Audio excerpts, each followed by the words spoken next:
No Análises Renais, Renan reagiu à entrevista do Bolsonaro, morrendo de medo da prisão. Vamos conferir. Vamos lá. Tem um vídeo aí que é a coletiva de imprensa do Bolsonaro após isso aí. Acho que eu vi isso no perfil péssimo, que é o do Guga Noblar. Mas enfim, tem lá, acho que é um vídeo também de seus 2 a 3 minutos do Bolsonaro falando. Guga Noblar? Eu vi ele postando, né? Eu queria ver a resposta do Bolsonaro sobre o resultado ali. E a acusação é muito grave. São infundadas. E não é da boca para fora. Eu vou demorar um pouco, mas tem muita novidade para vocês. Vou começar no final. Quando as eleições se acabarem. No dia 2 de outubro, 2 de novembro, alguns de vocês estavam lá na Alvorada, eu fiz um pronunciamento à nação. Coisa rara, né? Fiz um pronunciamento lido à nação. Eu vou ler apenas um parágrafo desse pronunciamento, que infelizmente não estava em inquérito do ministro Alexandre de Moraes.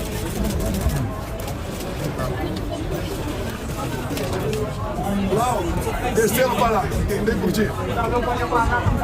As manifestações pacíficas sempre serão bem-vindas, mas os nossos métodos não podem ser os da esquerda, que sempre prejudicaram a população, como invasão de propriedade, destruição de patrimônio, cerceamento do direito de ir e vir. Ato contínuo, começando... E daí, todos os outros estímulos? Uma coisa que esse cara faz é o seguinte, ele joga essa lógica dele própria de estímulo contraditório, ou seja, ele ficou o tempo todo estimulando a tentação golpista da galera. Ele ficou falando, ele falou que as urnas, ele foi na porra da frente dos embaixadores falar que a urna nossa era fraudada. Depois da eleição, ele ficou lá, minha caneta é pesada, mas vocês precisam agir, né? Ele não desincentivou ninguém quando essas pessoas estavam, de fato, de maneira concreta na frente dos quartéis. Aí ele levanta isso, não, mas eu falei tal coisa, igual ele falava, eu estou jogando nas 4 linhas aí da Constituição. Sim, Bolsonaro, você é contraditório, e o objetivo seu é ser contraditório, mas as pessoas entendiam a lógica. Então não adianta você pegar um papel que você leu, porque existem outras ações que vão numa linha absolutamente contrária e que referendam a ideia de que você ficou esquentando a tentativa de golpe. Que é isso que aconteceu. O que ele tá falando assim, basicamente assim, houve um crime, sei lá, um roubo no banco, aí ele, eu vi a público antes e falei, não roubem banco. Tá, cara, foda-se. Alguns dias depois desse pronunciamento, os caminhoneiros começaram a obstruir vias pelo Brasil. Eu fiz um vídeo pedindo para que eles se desmobilizassem. Eu não tinha intenção nenhuma de parar o Brasil, criar um caos, ou estava pensando em outra coisa. Eles cumpriram esse pedido meu. Durante a transição, conduzida pelo senador Ciro Nogueira, tive um encontro no começo de dezembro, no Alvorada, o escolhido futuro ministro da Defesa, José Múcio. Ele foi pedir um apoio para mim, para que tivesse mais acesso aos respectivos ministérios. No dia seguinte, ele foi atendido em tudo. Voltou depois, entrou em contato conosco e pediu que eu nomeasse os comandantes militares indicados pelo presidente eleito Lula da Silva. Foi o que eu fiz. Em dezembro, nomeamos 2 comandantes. O outro saiu lá no final. Atendi ao presidente Lula. Se tivesse qualquer ideia de força, eu deixaria os comandantes do Lula assumir. Senhor, cara, é só pegar a cronologia dos fatos. Quem estava comandando as Forças Armadas quando você apresentou o documento, o Bolsonaro? Quando houve a tentativa de convencimento, quem eram os chefes dessas Forças Armadas, Bolsonaro? Ele tá jogando palavras ao vento. Se essa é a defesa do Bolsonaro, cara, esse cara tá muito encrencado. É uma defesa muito tosca, cara. Eu mandei os caminhoneiros embora. Então quer dizer que você está afirmando que você tinha poder sobre aquelas pessoas, o que já é complicado. Mas sim, você tinha. Então por que você não mandou as pessoas que estavam na frente dos quartéis pedindo uma intervenção e tentar fazer o mesmo? Muito simples. Por que você não mandou elas fazer o mesmo? Porque a grande massa de pessoas que estavam atuando ali, elas estavam na frente dos quartéis. Por que você não fez? Vamos lá. 30 de dezembro de 22. O dia que eu viajei para os Estados Unidos. Mas, antes de viajar, eu fiz uma live que lamentavelmente não estão nos inquéritos do senhor Alexandre de Moraes. Como hoje eu vi na mídia, já que eu estava lá, a advogada reclamando de um vídeo que ele botou, mostrando a parte mais agressiva, vamos assim dizer, do quebra-quebra. Ah, então tem que mostrar a parte que não foi agressiva no quebra-quebra. Se é um quebra-quebra, a essência dele é ser agressiva, né? Você vai mostrar, não, porque é o pessoal almoçando antes do quebra-quebra. Não tava quebrando nada, mostrou eles almoçando antes? É importante mostrar. O cara foi no banheiro, você mostrou ali? Então não, porque ele não tá só fazendo quebra-quebra, ele vai no banheiro, ele respira, toma água, tá ok? Não é só isso, tá ok? O que esse cara tá falando? Que argumento é esse? Ele mostrou os quebra-quebra ali, né? Se tem uns quebra-quebra ali, ele vai mostrar as outras coisas que não são quebra-quebra, tá ok? Tá mostrando as outras... Mostra as outras coisas, pô! Tem um sujeito ali que tava fazendo uma oração no dia anterior, todo calmo ali. Tem uma mulher que tava fazendo comida. Isso mostra? Não vai mostrar também as outras coisas aí não? Então é... Tá ok? Vocês estão... Tá querendo induzir ao erro, é? Um argumento de retardado, velho. Que absurdo, cara. É difícil, galera. Uma prova de um crime no inquérito criminal. Uma prova material ali. Imagina se eu sou um defensor dos direitos humanos e estou usando esse argumento. Ah, gente, presta atenção, tá? O Champinha, vocês só estão querendo pegar as provas de que ele esquartejou e abusou sexualmente da Liana Friedenbach. Mas peraí. Vocês já viram ele almoçando? Não, né? Ninguém botou nada sobre isso, né? Vocês vão ficar botando as provas materiais do cometimento do crime, né? Veja só que isso é uma violação dos direitos humanos. E quando se fala em quebra-quebra, o próprio Zé Múcio, há pouco tempo, no programa Roda Viva, falou que o que aconteceu de 8 de janeiro não foi golpe. O ex-presidente Temer falou a mesma coisa. Vamos lá. Esse é um ponto. O Bolsonaro tem como estratégia jogar tudo no 8 de janeiro. O próprio Xandão, acho que ele recai num erro nisso. Porque o 8 de janeiro, ele precisa ser transformado num grande símbolo da democracia. Aí tá aquelas papagaiadas de festa da democracia, que aí o Lula e aí o STF adora se abraçar. O problema é o que aconteceu antes do 8 de janeiro. E na verdade o Bolsonaro será preso por material levantado sobre as ações dele antes do 8 de janeiro. Honestamente, essa ênfase no 8 de janeiro é até positiva pro Bolsonaro. Tanto que os bolsonaristas focam nisso. Jogam no 8 de janeiro. Eu acho, por uma questão meramente lógica, que o 8 de janeiro, as pessoas que participaram daquilo não estavam fazendo um mero quebra-quebra. Elas tinham uma intenção. Essas pessoas, o Bolsonaro foi para os Estados Unidos, elas continuaram acampadas, elas continuaram achando que haveria uma intervenção militar. E a discussão que estava acontecendo ali era sobre abandonarem os acampamentos. Já havia decisões, inclusive, para retirar aquelas pessoas de certos acampamentos em alguns lugares. E aí ali houve uma tentativa estúpida e final daquelas pessoas, com estranha leniência do governo em questão, e eu acho que aquelas pessoas, na sua intenção golpista, caíram também numa armadilha. Tá? Tem coisas estranhas que até agora precisam ser explicadas, como por exemplo o Anderson Torres com 1 minuto de golpe na casa dele, que foi apreendida, que foi para os Estados Unidos antes desse golpe acontecer, ele sendo responsável por segurança no Distrito Federal. Você entende isso? Tinha muita coisa assim que envolve dia 8 que merece explicações bem maiores, tá? Também a própria leniência do governo Lula sobre isso, coisa que quem descobriu inclusive foi o nosso deputado Kim Kataguiri. Posto isso, a ênfase não tem que ser no dia 8. A ênfase não tem que ser no dia 8. O ex-ministro Jobim também falou. Depois ele voltou atrás. E na verdade, o resumo que eles falaram é o seguinte: golpe tem povo, mas o celular. Tem tropa, tem armas e tem liderança.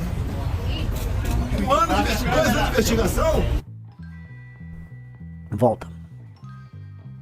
E na verdade, o resumo que eles falaram é o seguinte: golpe tem povo, mas o celular. Tem tropa, tem armas e tem liderança. Um ano de investigação, não descobriram quem porventura seria esse líder. Assim, gente, tem que ser muito otário pra cair nesse papo, né, Bolsonaro? Tem que ser muito otário pra cair nesse papo. A partir do momento que eles têm provas concretas, provas documentais, provas testemunhais, tá, com geolocalização das reuniões, as reuniões aconteceram, os temas são discutidos, existência do documento encontrado, celular transferindo documento de um lado pro outro, conversas todas vazadas, você sendo entregue pelo seu ajudante, né, ajudante central ali, que era o Mauro Cid. Sim, fica claro o que vocês estavam tentando fazer. Havia o povo, esquece o Rio de Janeiro, havia povo na frente do quartel, havia uma mentira que vocês mesmos plantaram para dizer que as eleições foram fraudadas, houve 2 anos de trabalho dizendo que a eleição foi fraudada, houve manifestação em 7 de setembro de 2021 já falando de urna fraudada. Tá? Vocês estão falando de uma fraudada há anos, construiu o discurso, sedimentou pra eleição, passou a eleição inteira dizendo que o TSE e o STF estavam sabotando, vai pra eleição, após a eleição é detonada essa operação, vocês começam a pressionar os chefes das Forças Armadas, a liderança suas convocando as pessoas para ir para casa de chefes das Forças Armadas. Um deles é convencido, que é o Garnier. Os outros dois depõem, os dois chefes da Aeronáutica e do Exército confessam que houve a conversa, dizem que você propôs a eles a assinatura de um decreto que era um golpe de Estado. O decreto era um golpe de Estado. Eu repito, o decreto era um golpe de Estado. Ou seja, você mobilizou as pessoas, você mobilizou um aparato midiático, você mobilizou militares, você mobilizou ajudantes, você mobilizou gente que era ligada às forças especiais das Forças Armadas do Brasil. Reuniões aconteciam regularmente para que isso acontecesse. Ou seja, a operação que levaria vamos dizer, a um golpe total e completo estava andando. Ela estava andando. E você precisava ter o quê? O controle majoritário das forças, não total, majoritário das Forças Armadas. Nem em 64 houve controle majoritário das Forças Armadas no golpe. Foi um controle, não vou lhe controle total, foi um controle majoritário. Houve até briga. Você precisava de um controle majoritário, você precisava do Exército, que é a principal das Forças Armadas no Brasil. Você tentou convencer o cara, houve a reunião, há provas que houve a reunião, há os depoimentos, há o documento. E você não conseguiu convencer. Aí você não conseguiu convencer, aí você entrou em depressão e você foi embora do Brasil. Foi isso que aconteceu, Bolsonaro. Foi isso. É isso. Agora, essa movimentação toda, que culmina em você tentando convencer os membros das Forças Armadas a assinar aquele documento, aquele documento em si institui um regime de exceção e um golpe de Estado no Brasil, aquilo é ou não é parte de um golpe de Estado? Ora, se você imaginar que para ele chegar naquela assinatura, várias outras práticas criminosas precisaram acontecer, sim. O Bolsonaro estava num processo golpista, ele estava executando um plano de golpe de Estado que estava em processo. Não é que estava em planejamento, ele estava em execução. Certo? Ele estava em execução. É como se, o cara tá entrando no banco, o cara já entrou armado, não digo que entrou armado. O plano tá todo andando, ele já entrou, mobilizou as pessoas, tal, tá todo mundo ao redor do banco, um cara já cavou um buraco, tá ali embaixo, já convenceu um dos ladrões, no caso era o Garnier da Marinha, já tava mobilizado com as armas pra ir, aí faltou outro, tal, mas pra cá, o plano do roubo tava todo lá, já tinha gente cercada, o banco já tinha gente... Calma. Rolou ou não rolou? Essa é a discussão. O Bolsonaro foge dessa discussão. O Bolsonaro em nenhum momento entra nessa discussão, que ela é muito material, porque as provas existem. Então, assim, a única discussão que cabe ao Bolsonaro é uma discussão sobre forma, uma discussão formal. O inquérito do Alexandre de Moraes é válido para isso? Ele teve amplo direito de defesa para isso? Os acusados tiveram amplo de defesa para isso? Se o Bolsonaro entrar nessa discussão formal, o Bolsonaro ganha a discussão formal. Tá? Na discussão formal, a meu ver, como um estudante que abandonou a faculdade de Direito, ele ganha a discussão formal. Porque é bizarra a discussão formal. Tá? Dito isso, se eu for entrar nos fatos, na cronologia, o Bolsonaro perde. Este é o tema. E isto aqui, estou falando de coração aberto. Só que é uma análise, cara, concreta. Eu tô falando, o Bolsonaro ganha essa briga, se ele quiser, só no argumento formal. Do ponto de vista formal. No mérito, como disse o Hyper ali no comentário, no mérito ele perde. Ele perde rude. Agora, ele quer fim. O problema é que existe uma questão política no mérito. Se ficar comprovado, no mérito, que ele fez isso, e é muito óbvio que, assim, é só ler. Leiam a denúncia contra ele. Quando os caras vão fazer um ataque jurídico à denúncia, à peça, eles vão fazer sobre os vícios formais, ausência de direito de defesa, um monte de coisa. Porque formalmente é tudo muito bizarro. E é bizarro. O inquérito é bizarro. Tudo ali é bizarro. Agora, quando você vai falar assim, no fim do dia, vamos dizer que o Kim era um assassino, matou ou não matou? O mérito, a situação de mérito do Bolsonaro é muito complicada pra ele e pras pessoas no entorno dele. E esse é o problema. E esse é o problema que é uma discussão num país, eu volto a tocar, num país primitivo, num país em que as discussões se dão em termos muito primitivos. Primitivo. A palavra correta aqui é primitivo. Tentar explicar e falar essas nuances é muito difícil, você tem que adotar um lado. Então o lado é assim, eu só vou falar que o Xandão é ditador. Não, só vou falar que o Bolsonaro é golpista. E ambos sabem o que fizeram e ambos sabem o que estão fazendo. E ambos gostam do poder acumulado, e ambos entendem que esse país é uma pocilga, tá? Que pra administrar ele você precisa acumular poder. Isso aqui é uma pocilga. Isso aqui é um buraco esquecido por Deus. É um buraco esquecido por Deus, em que as pessoas se matam. Isso aqui é uma latrina. E as pessoas ficam aqui, e esses caras estão ali, degladiando, com pessoas se matando por eles. Quando eu vejo influenciadores lá, não, olha só, o Xandão tremeu pelo Bolsonaro, vai tomar no cu, vai. É sempre isso, isso aqui não tem salvação. Isso aqui é uma parada que não tem salvação. Isso aqui isso aqui é um câncer, né? Um tumor disforme só crescendo. Blá. né? E não dá, aí você quer explicar isso nesses termos, aqui vai ficar complicado, é difícil. É tudo muito primitivo. A discussão que tá tendo aqui é primitiva. Então o Bolsonaro tá aí todo primitivão aí, respondendo, de um jeito bem primitivo. Né? Mas ele foge. Explica aí, Bolsonaro. Explica a tua reunião com o Freire Gomes. Explica isso. A gente esquece de outros detalhes. Explique a reunião que o Bolsonaro teve, as trocas de mensagem todas, com o maluco do senador que ia grampear o Xandão. Toda essa intentona, ela teve cenas ridículas, o processo, e assim, as pessoas não levam a sério o golpe do Bolsonaro, porque é um golpe do Bolsonaro. É como se fosse o Tiririca tentou um golpe de Estado, gente. Você vai imaginar que é um golpe do Tiririca, certo? O Bolsonaro não é muito mais inteligente do que o Tiririca. Acho que ele é um pouco. Marginalmente ele é um pouco mais inteligente que o Tiririca. Mas não é muito mais. Ele é muito mais capaz do que o Tiririca. É um golpe do Bolsonaro. Então, é um golpe do Bolsonaro. Ele vai ter as características do Bolsonaro. Saca? É meio que é isso. Ai, como é que seria um golpe do Tiririca? Seria um golpe do Tiririca. Então vai ser meio ridículo, sim. Vai ser meio bufo. Vai ser meio patético. Tá? E entendam também que uma coisa, aí fica essa esquerda aí, foi pressionar militares. E a Dilma, que durante o impeachment dela, foi atrás dos militares. O Riso pode achar notícias disso. Ela falou, e se eu meter não sei se foi uma GLO que ela queria meter. Exército foi sondado para decretar estado de defesa de general. Segundo Vilas Boas, políticos de esquerda fizeram consulta nos dias que antecederam o impeachment do Dilma. Os caras, olha, se a gente meter um estado de defesa, que aí o Congresso não funciona, se as matérias principais não funcionam, aí você posterga o impeachment. Usar as Forças Armadas pra esse tipo de objetivo, tá? Então assim, a Dilma também era tosqueta, e foi lá com as toscarias dela lá tocando. Ora, se a Dilma era capaz disso, por que o Bolsonaro não é capaz? E assim, você vai fazer agora uma análise histórica pra entender a mentalidade, tudo.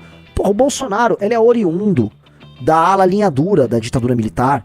O Bolsonaro é filhote ali do Heleno, que participou ativamente de todo esse processo, que era um cara... E virou réu também. E virou réu, é bem lembrado. O Heleno é um dos mais ativos nessa pira golpista. E quem era o Heleno? Você precisa entender. O Heleno era do grupo que defendia que você tinha que manter a linha dura da ditadura militar e não tinha que ter processo de redemocratização. Eles achavam que o Geis e o Figueiredo estavam, no fundo, traindo as Forças Armadas. Eles achavam que tinham que manter ali as Forças Armadas no poder. Não tinha que ter processo de democratização. No que uma pessoa que fala que a Constituição de 88 é uma merda pode dizer... Será que eles estavam meio certos? Não estavam, tá? O Brasil foi destruído pela turma dos militares. Na verdade precisa ser dita, mas vale aqui apenas isso enquanto comentário, enquanto piada. Então, entendam. Se eu vejo uma crítica oriunda da direita, oriunda de bolsonaristas aos vícios formais no processo, eu vou falar, esses caras vão ter vários pontos aqui. Se eu pego o Xandão, ou se eu pego um esquerdista falando, mas isso aqui, tá, se eu pego um jornalista profissional levantando todos os detalhes da intentona golpista, ou pego o peço do processo e falo, isso aqui tem um ponto. O correto, se eu fosse falar, se eu vivesse num país sério, funcionaria assim, tá? O Estado brasileiro iria dispor de uma capacidade de investigação, tá? E de leis penais e de processo penal eficazes, céleres, ou seja, rápidas, de modo a pegar políticos, vagabundos e figuras que estavam planejando e atuando dentro de um contexto de golpe de Estado, tá? E iriam puni-los através de um processo legal que lhes oferecesse ampla defesa, duplo, triplo grau de jurisdição que seja, tá? Contraditório, tudo certinho, e iam meter uma cana muito longa e muito dura nesses caras. É isso. O correto é, sem inquérito do Xandão, sem inquérito meio bizarro, pegar os caras que estavam fazendo isso, que é um crime. Gente, é muito crime o que esses caras fizeram. E puni-los. Como nós vivemos um país que não é sério, e nós não temos uma justiça séria, nós não temos um legislativo sério que coloca leis penais, leis de processo penal, que permitam que a justiça seja séria e que bandido seja preso. Nós não temos as pessoas no topo das instituições preocupadas com isso. Então, os caras criaram, como tudo no Brasil, um puxadinho. O inquérito do Alexandre de Moraes é um puxadinho construído de modo a resolver a questão Bolsonaro. Foi um puxadinho. E o que o Bolsonaro queria fazer? Um outro puxadinho. Era um puxadinho. Olha, vou pegar o artigo 14, eu vou fazer um puxadinho, uma interpretação própria, tá? Agora a gente vai fazer uma intervenção com essa interpretação própria aonde? No TSE. Basta ler do golpe, a intervenção era no TSE, tá? Os militares, eles iam criar uma falsa aura de normalidade. Não, o Congresso tá funcionando, os governadores estão governando. Nós vamos lá no TSE porque houve claramente uma fraude, isso não tá explicado, tá? tá? Então estão suspensas as eleições, estão depostos os membros do TSE, presos, tá? Vai ser montada uma espécie de uma junta pra cuidar disso aqui, e sei lá, e daqui a pouco vamos convocar novas eleições. Quase todo golpe, ele termina com o discurso de que eles vão convocar novas eleições. A galera do golpe de 64 tá esperando até agora as novas eleições que seriam convocadas, tá? Não teve... É simples assim, termina isso, o Bolsonaro monta uma junta, se eu não me engano, a ideia era manter os deputados que estavam no mandato, a ideia era manter todo mundo, você mantinha uma estabilidade, tá todo mundo no poder, prorrogava o mandato dos caras, o Bolsonaro também prorroga o dele, vão convocar novas eleições, só que os militares vão comandar. Ia dar uma merda. Isso ia dar uma merda. Comunidade internacional não ia aceitar, o Brasil ia sofrer sanções, imprensa ia pra cima, e o Brasil ia virar um caos. E a única coisa que restaria aos militares ali era fazer uso da violência. Pra manter um regime que terminou de dar um golpe, galera, entenda, toda vez que você termina de dar um golpe, você precisa de muita violência pra garantir o pós. O pós-golpe sempre tem algum tipo de reação. Você precisa, né, frear a reação. Veja a Revolução Russa, teve uma guerra civil que sucedeu ela, do Exército Branco, Exército Vermelho. Trotsky matou gente, promoveu uma carnificina após a Revolução Russa. Eles iam precisar fazer isso. Talvez não tivesse ganho muito sangue, as pessoas iam aceitar, o brasileiro é meio leniente com as coisas, tá? Mas era isso, né? Eles vão ter que garantir o regime novo que está aqui. Eu acho que não daria certo. E assim, os militares que não são burros, o topo das Forças Armadas, não era retardado, eles falaram, cara, isso aqui não vai dar certo, nós não vamos dar um golpe. Como não deram? E eles fizeram uma decisão certa. Agora, o Bolsonaro, né, assim, ele precisava chegar, vamos dizer, ele precisava percorrer 10 quilômetros numa maratona golpista pra finalizar o golpe. Eles andaram 7. A reta final ali precisava da participação e anuência das Forças Armadas, porque era a fase institucional do golpe. Então, repito, fosse o Brasil um país institucionalmente sério, as pessoas iam ser punidas da maneira correta pelos crimes corretos, na forma correta. Do jeito que tá, isso aqui é um caos completo. E aí, então, fica essas coisas, né? Que as pessoas falam, poxa, mas aquela mulher do batom. Sim, estão transformando uma mulher que queria um golpe de Estado. Porque as pessoas sempre querem pegar, né? E criam uma figura idealizada, né? Vamos lá. A mulher lá do batom, a pena dela é injusta? Com certeza a pena dela é injusta. Num país que não pune estuprador, não pune bandido, não pune ladrão, não pune latrocida. É exagerada. Agora não vamos idealizar a mulher. A mulher é uma pessoa que largou os filhos em casa, não pensou nada, não pensou nas consequências dela e se colocou em risco com uma turma pedindo golpe de Estado, tá? Por um político vagabundo que naquele instante estava em Miami, né? Ela tem que ser punida. Não a pena dela, ela tem que ser punida. Ela é criminosa e não é pelo batom. Aquelas pessoas estavam participando de um golpe de Estado. Tem que ter a pena individualizada? Lógico que tem que ter. O que eu tô falando aqui, uma coisa é mérito, outra coisa é a forma. A forma tá toda cagada. Agora, aquelas pessoas sabiam o que elas estavam fazendo. Algumas nem tanto, mas sabiam. E elas sabiam o que elas queriam. Acima de tudo, elas sabiam o que elas queriam. Elas sabiam qual era o objetivo e mais, elas sabiam qual era o papel delas nisso. Não eram elas a pegar em armas, elas acreditavam no artigo 142. O golpe brasileiro era esse. Você teve outros golpes que foram diferentes. O golpe que estava sendo tentado era um golpe que acreditava que as Forças Armadas iam reagir à pressão popular. Então o papel do popular ali era pressionar as Forças Armadas e gerar um caos. Tanto que, você pega um padrão, quando a turma do canal Hipócritas e alguns bolsonaristas mais atiçados foram pra Brasília, eles fizeram uma coletiva de imprensa avisando que iam assim, o povo vai agir, que o bicho vai pegar em Brasília, e deram data e hora pro golpe deles. E aí na data e hora, ali na semana da data e hora, queimaram Brasília, queimaram coisa, depredaram, atacaram a Polícia Federal, teve cara botando caminhão bomba, teve a depredação, eles tentaram ali gerar o argumento pro GLO, foi tentado várias coisas, foi ficar na frente do quartel, foi tentando, eles foram tentando manejar. É isso. Você citou os caras do Hipócritas? Eles fizeram uma coletiva na Câmara com uma camisa e depois os mesmos caras com a mesma camisa estavam lá fora. Estavam lá atacando fogo nas coisas. Essa foto agora, eu lembro se eu postei. Você assistiu ao Legião das Ideias. Para mais ideias, continue conosco. E continue acompanhando as lives do Renan Santos para mais.